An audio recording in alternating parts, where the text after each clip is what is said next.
Kader Tamazout est un homme blessé. Son passé ne passe pas. Sur cette esplanade se dressait le camp de Bias, où ce fils de harki a vécu pendant 22 ans. Sans liberté, sans instituteur compétent et une audition amoindrie, faute de soins. Mon enfance, c'est les barbelés, c'est les grillages.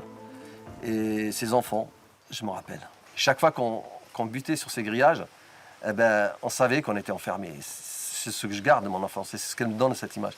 Quand on a grandi dans cet enfer-là, comment se construire ailleurs? Vous savez, l'enfance, c'est de là que tout part dans une vie.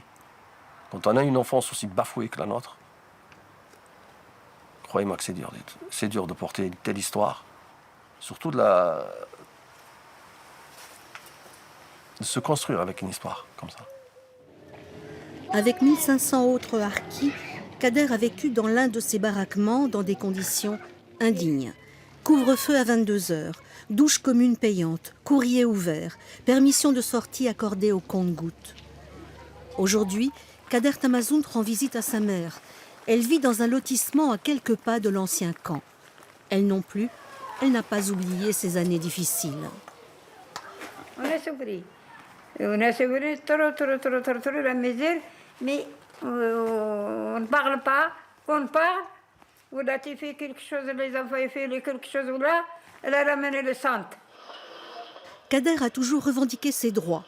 Il y a 35 ans déjà, il décrivait le malaise de sa communauté.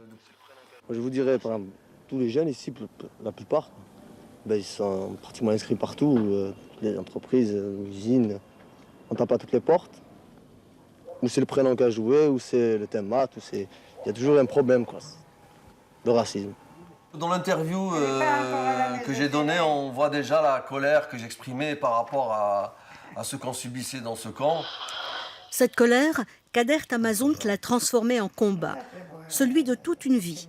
Le 3 octobre dernier, le Conseil d'État a condamné l'État français en raison de ses conditions de vie, depuis sa naissance jusqu'à la fermeture administrative du camp de Bias en 1975.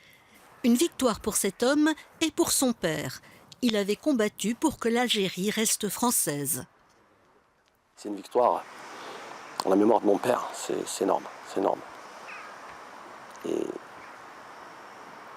ouais, c'est ce qui, aujourd'hui,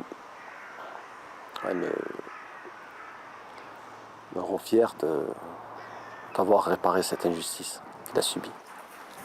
L'indemnisation porte sur 15 000 €, mais la décision du Conseil d'État est avant tout historique. Au-delà du symbole, elle ouvre une brèche juridique pour d'autres oubliés de l'histoire.